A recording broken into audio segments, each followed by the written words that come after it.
Target থাকবে আমাদের আগামী 4-4.5 বছরে অন্তত 20,000 ছেলে মেয়েকে আমরা প্রশিক্ষণ দিয়ে দক্ষ করে তুলতে চাই। ব্যক্তিগত উদ্যোগে যারা কলকারখানা করেছেন কিছু কিছু কৃষি এলাকায়, মূলত সিল্ক অথবা এই যে আমরা যেগুলো খাই এই জাতীয়, হ্যাঁ, তো সেগুলো দিয়ে তো আর সেভাবে কর্মসংস্থান সম্ভব হচ্ছেও না। ফলে মানুষ এখানকার যারা বেরিয়ে আসে তাদের একটা হতাশা থাকে যে আমি আমার ছেলে বা আমার মেয়ে বা আমার জামাই এভাবেই বলে তারা আমার কাছে এসে তাদের বাবা মারা খুবই যেহেতু আপন মনে করে যে আমি লিটন ভাইয়ের সঙ্গে দেখা করবো, ভাই বলেছিল ভোটের আগে এই করবে সেই করবে, এখন আমি চাকরি চাই।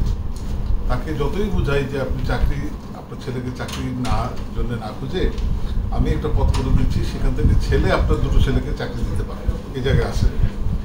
তো প্রথম বুঝতে চায় না। এখন কিন্তু আমরা যেটা বললো আমাদের প্যানেল মেয়র এক যেটা বললো, আমরা কিন্তু ইতিমধ্যেই সরকারিভাবে তো আমাদের হাইটেক পার্ক আছে, যেখানে প্রচুর পরিমাণে ইয়াং ছেলে মেয়েদেরকে প্রশিক্ষিত করা হচ্ছে। তারা দক্ষ ফ্রিল্যান্সার হয়ে বিদেশের সঙ্গে কথাবার্তা বলে তারা সাবকন্ট্রাক্ট কাজ নিচ্ছে এবং তারা ভালোই আয় করে, প্রায় 1 লাখ থেকে 5 লাখ 6 লাখ পর্যন্ত বাড়িতে বসে ওই ল্যাপটপ দিয়ে বা ডেস্কটপ দিয়ে বসে থেকে নিবিড়ভাবে রাত্রিবেলায় বসে থেকে হয়তো খাওয়া দাওয়া করে নিল, রাত 2টা 3টে 4টা পর্যন্ত ওদের সঙ্গে টাইমটা মিলিয়ে সেভাবে তারা কাজ করে। এবং আমি বেশ কয়েকটা পরিবারকে চিনি যারা 3 লাখ প্লাস আয় করে, 3-4-5 লাখ টাকা মাসে আয় করে এবং তারা ভালো আছে। ওইটা দেখে সরকারের উদ্যোগের পাশাপাশি আমিও কর্পোরেশনে আমাদের প্রায় 5 মাস পার হয়ে গেছে, প্রথম ব্যাচ বের হয়ে গেছে। আমরা ICT প্রতিমন্ত্রী পলকের সহযোগিতা নিয়েছি, নিজেরাও ইনভেস্ট করেছি।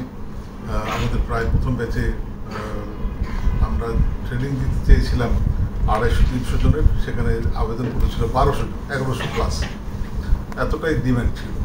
পরে সেখানে আমরা ইংলিশ এবং ওই অ্যাডভান্স যে ফ্রিল্যান্সিংয়ের অর্থাৎ ভিডিও এডিটিং থেকে শুরু করে সফটওয়্যার তৈরি করা এবং এর সঙ্গে গ্রাফিক্সের কাজ করা, যেগুলো একটু অ্যাডভান্সড, সেগুলো কাজ শিখিয়ে দিয়ে ইতিমধ্যে তারা বিদেশিদের কাছ থেকে আয় করা শুরু করে দিয়েছে। এবং আমাদের একটা প্রথম ব্যাচের একটা জব ফেয়ার হয়েছে, 96 জন ছেলে মেয়ে অলরেডি তারা তাদেরকে বিভিন্ন প্রতিষ্ঠান নিয়োগ দিয়েছে, তারা এখন তাদের সঙ্গে কাজ শুরু করে দিয়েছে।